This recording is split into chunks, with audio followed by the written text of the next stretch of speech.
Hi friend, welcome back to my channel. ಇವತ್ತೊಂದು ಕ್ವಿಕ್ಕಾಗಿ ಈಸಿಯಾಗಿ ಮಾಡ್ಕೊಳ್ಳೋ ರೆಸಿಪಿ ತೋರಿಸ್ತಾ ಇದ್ದೀನಿ. ಇಲ್ಲಿ ನಾನು 3 ಆಲೂಗಡ್ಡೆ, ಸ್ವಲ್ಪ ಹಸಿ ಬಟಾಣಿ ಬೇಯಿಸ್ಕೊಂಡಿದ್ದೀನಿ. ಒಂದು 3 ವಿಜಿಲು ಹೊಡೆಸ್ಕೊಂಡ್ಮೇಲೆ ಚಿಪ್ಪೆ ಎಲ್ಲ ತೆಗೆದುಬಿಟ್ಟು ಚೆನ್ನಾಗಿ ತುರ್ಕೊತಾ ಇದ್ದೀನಿ. ಯಾಕಂದರೆ ಇದನ್ನು ಚೆನ್ನಾಗಿ ಸ್ಮ್ಯಾಶ್ ಮಾಡ್ಕೋಬೇಕು, ಆ ಕಾರಣಕ್ಕೋಸ್ಕರ. ಇವಾಗೆಲ್ಲ ಬಂದ್ಬಿಟ್ಟು ಹಸಿ ಬಟಾಣಿ ಮತ್ತು ಆಲೂಗಡ್ಡೆನ ಚೆನ್ನಾಗಿ ಕೈಯಲ್ಲಿ ಸ್ಮ್ಯಾಶ್ ಮಾಡ್ಕೊಂಡು ಇಟ್ಕೊಂಡಿದ್ದೀನಿ.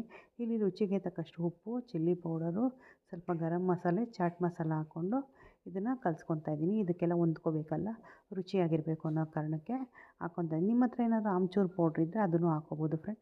ನಮ್ಮ ಮನೇಲಿ ಇತ್ತು, ಬಟ್ ನನಗೆ ಇವತ್ತು ಯಾಕೋ ಸಿಗ್ತಾ ಇಲ್ಲ, ಎಲ್ಲಿಟ್ಟಿದ್ದೀನೋ ಗೊತ್ತಿಲ್ಲ. ಆಮ್ಚೂರು ಪೌಡ್ರ್ ಇದೆ, ಅದು ಹಾಕ್ಕೊಂಡು ಕಲಿಸ್ಕೊಳ್ಳಿ. ಇಲ್ಲಾಂದರೆ ಸ್ಕಿಪ್ ಮಾಡ್ಕೊಳ್ಳಿ, ಪರವಾಗಿಲ್ಲ. ಈಗೆಲ್ಲ ನಾನು ಕೈಯಲ್ಲೇ ಕಲಿಸ್ಕೊಂಡು ಇದನ್ನು ಕಟ್ಲೆಟ್ ರೂಪದಲ್ಲಿ ರೌಂಡಾಗಿ ನಾನು ಎಲ್ಲ ರೆಡಿ ಮಾಡಿ ಇಟ್ಕೊತಾ ಇದ್ದೀನಿ. ಇಲ್ಲಿ ನಾನು ಮಾಡಿರೋದು ಬಂದ್ಬಿಟ್ಟು ಒಂದು 6 ಆಗಿದೆ ಅಷ್ಟೇ ಫ್ರೆಂಡ್. ಇಲ್ಲಿ 3 ಆಲೂಗಡ್ಡೆ ಅಷ್ಟೇ ಅಲ್ವಾ ತೊಗೊಂಡಿದ್ದು. ನಾನು 6 ಬರ್ಗರ್ ಮಾಡ್ಕೊತಾ ಇದ್ದೀನಿ. ಒಳ್ಳೆ ಟೇಸ್ಟಾಗಿರುತ್ತೆ, ತಿನ್ನೋಕ್ಕೂ ತುಂಬ ರುಚಿಯಾಗಿರುತ್ತೆ ಫ್ರೆಂಡ್. ಇಲ್ಲಿ ನಾನಿವಾಗ ತೊಗೊಂಡಿರೋದು ಏನಂದರೆ ಕಾರ್ನ್ಫ್ಲೋರ್ ಹಿಟ್ಟನ್ನು ಒಂದು 2 ಸ್ಪೂನ್ ತೊಗೊಂಡು ಸ್ವಲ್ಪ ನೀರು ಹಾಕಿ ಕಲಿಸ್ಕೊತಾ ಇದ್ದೀನಿ. ತುಂಬ ನೀರೆಲ್ಲ ಹಾಕೋಕ್ಕೆ ಹೋಗಬಾರ್ದು, ಸ್ವಲ್ಪ ನೀರು ಹಾಕ್ಬಿಟ್ಟು ಕಲಸಿಟ್ಕೋಬೇಕು. ನೋಡಿ, ಅದನ್ನು ನಾವು ಡಿಪ್ ಮಾಡೋಷ್ಟು ಇರಬೇಕು ನೀಟಾಗಿ. ಇವಾಗ ಕಟ್ಲೆಟ್ ಮಾಡ್ಕೊಂಡಿದ್ದೀನಲ್ಲ, ಅದು ಡಿಪ್ ಮಾಡಬೇಕು ನಾವು. ಅದಕ್ಕೆ ಚೆನ್ನಾಗಿ ಇವಾಗ ನಾನು ಬ್ರೆಡ್ ಕ್ರಮ್ಸ್ ಇಟ್ಕೊಂಡಿದ್ದೀನಿ ನೋಡಿ. ಇದನ್ನು ಒಂದು 3 ಪೀಸ್ ಬ್ರೆಡ್ನ ಹಾಕ್ಬಿಟ್ಟು ಮಿಕ್ಸಿಲಿ ಸ್ವಲ್ಪ ಪೌಡ್ರ್ ಮಾಡಿಕೊಂಡ್ರೆ ಬ್ರೆಡ್ ಕ್ರಮ್ಸ್ ಆಗುತ್ತೆ ನೋಡಿ ಫ್ರೆಂಡ್, ಅಷ್ಟೇ. ಇದು ನೋಡಿ, ನಾನು ಇದು ಜೋಳದ ಹಿಟ್ಟನ್ನ ಕಲಸಿಟ್ಕೊಂಡನಲ್ಲ, ಅದನ್ನು ನೀಟಾಗಿ ಇವಾಗ ಈ ಬ್ರೆಡ್ ಕ್ರಮ್ಸ್ ಒಳಗೆ ಹಾಕ್ಬಿಟ್ಟು ಕ್ಲೀನಾಗಿ ಈ ಥರ ಬ್ರೆಡ್ ಕ್ರಮ್ಸ್ ಎಲ್ಲ ಹತ್ಕೊಂಡು ಆ ಥರ ಮಾಡ್ಕೋಬೇಕಷ್ಟೆ. ಇಲ್ಲಿ ನಾನು ತವ ಇಟ್ಕೊಂಡು ತವಕ್ಕೆ ಒಂದು 2 ಸ್ಪೂನ್ ಅಷ್ಟು ಎಣ್ಣೆ ಹಾಕ್ಬಿಟ್ಟು ಇದ್ರ ಮೇಲೆ ನಾನು ಬೇಯಿಸ್ಕೊತಾ ಇದ್ದೀನಿ. ನಾನು 2 ರೀತಿಯೂ ತೋರಿಸಿದ್ದೀನಿ ಫ್ರೆಂಡ್. ಇಲ್ಲಿ ನಾನು ಈ ಥರನೂ ಮಾಡ್ಕೋಬೋದು ಮತ್ತು ಆಯಿಲಲ್ಲೂ ಕರ್ಕೋಬೋದು ಅಂತ. ಈ ಥರ ಮಾಡ್ಕೊಳ್ಳೋದು ಒಳ್ಳೆಯದೇ ಹೊರತು ಆಯಿಲಲ್ಲಿ ಕರ್ಕೊಂಡ್ರೆ ಏನಾಗುತ್ತೆ ಅಂತ ನೀವು ನೋಡಿ ಬೇಕಂದರೆ ವಿಡಿಯೋದಲ್ಲಿ ನೀಟಾಗಿ ಇದರಲ್ಲೇ ಕ್ಲೀನಾಗಿ ಆಗುತ್ತೆ. ಆಯಿಲಲ್ಲಿ ಏನಾಗುತ್ತೆ ಅಂದರೆ ಜಾಸ್ತಿ ಎಣ್ಣೆ ಎಳ್ಕೊಳ್ಳುತ್ತೆ ಫ್ರೆಂಡ್. ಅದಕ್ಕೋಸ್ಕರ ನಾನು 2 ತೋರಿಸ್ತೀನಿ, ನಿಮಗೆ ಗೊತ್ತಾಗಲಿ ಅನ್ನೋ ಕಾರಣಕ್ಕೋಸ್ಕರ. ಇಲ್ಲಿ ಬಂದ್ಬಿಟ್ಟು ಮಯೋನೀಸ್ ಹಾಕ್ಕೊತಾ ಇದ್ದೀನಿ ನಾನು. ಮಯೋನೀಸ್ ಹಾಕ್ಕೊಂಡು ಅದಕ್ಕೆಲ್ಲ ಬಂದ್ಬಿಟ್ಟು ಐಟಮ್ಸ್ ಹಾಕ್ಕೊತಾ ಇದ್ದೀನಿ ನೋಡಿ. ಏನೇನು ಹಾಕ್ಕೊತೀನಿ ಅಂದರೆ ಮಯೋನೀಸ್ ಫಸ್ಟು ಸ್ವಲ್ಪ ಹಾಕ್ಕೊಂಡು, ಚಿಲ್ಲಿ ಪೌಡ್ರು, ಸ್ವಲ್ಪ ಗರಂ ಮಸಾಲ, ಚಾಟ್ ಮಸಾಲ ಹಾಕ್ಕೊಂಡು, ಮತ್ತು ಸ್ವಲ್ಪ ರೆಡ್ ಚಿಲ್ಲಿ ಫ್ಲೇಕ್ಸ್ ಹಾಕ್ಕೊತಾ ಇದ್ದೀನಿ ಸ್ವಲ್ಪ. ನೀವೇನಾದ್ರು ಖಾರ ತಿನ್ನಲ್ಲ ಮಕ್ಕಳು ಅಂದರೆ ಸ್ಕಿಪ್ ಮಾಡ್ಬೋದು. ನಾನು ಇಲ್ಲಿ ತಿಂತಾರೆ ಮಕ್ಕಳು ಅನ್ನೋ ಕಾರಣಕ್ಕೆ ಹಾಕ್ಕೊತಾ ಇದ್ದೀನಿ.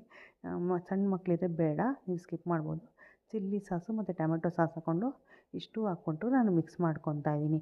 ಇದು ಒಳ್ಳೆ ಪೇಸ್ಟ್ ಆಗುತ್ತೆ ಫ್ರೆಂಡ್. ನೋಡಿ, ಎಲ್ಲ ಕಲಸಿಟ್ಕೊಂಡು ಚೆನ್ನಾಗಿ ಇದು ನಾವು ಬರ್ಗರ್ ಬನ್ಗೆ ಹಾಕೋದಕ್ಕೆ ಎಲ್ಲ ಚೆನ್ನಾಗಿರುತ್ತೆ. ಫಸ್ಟು ನೋಡಿ, ಇಲ್ಲಿ ಬರ್ಗರ್ ಬನ್ ತೊಗೊಂಡಿದ್ದೀನಿ ನಾನು.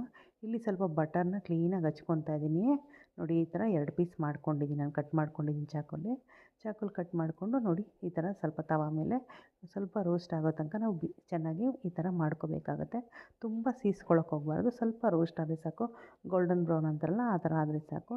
2 ಕಡೆಯೂ ನಾವು ಈ ಥರ ಮಾಡ್ಕೋಬೇಕಾಗತ್ತೆ ನೋಡಿ. 2 ಮಾಡ್ಕೊತಾ ಇದ್ದೀನಿ, ನೀಟಾಗುತ್ತೆ. ಇದು ಬರ್ಗರ್ ಬನ್ ಅಂದರೆ ಮಾಮೂಲಿ ಇವಾಗ ಶಾಪ್ಗಳಲ್ಲೆಲ್ಲ ಸಿಕ್ಕುತ್ತೆ ಫ್ರೆಂಡ್. ಶಾಪ್ ಅಂದರೆ ರೈಟು ಮತ್ತು ಎಲ್ಲ ಕಡೆ ಇರೋದಲ್ಲ ಮಾರ್ಟ್ಗಳು. ಇವಾಗಂತೂ ಎಲ್ಲ ಕಡೆಯೂ ಇದೆ, ಸಿಕ್ಕುತ್ತೆ ದೊಡ್ಡ ಮಾರ್ಟ್ಗಳಲ್ಲೆಲ್ಲ.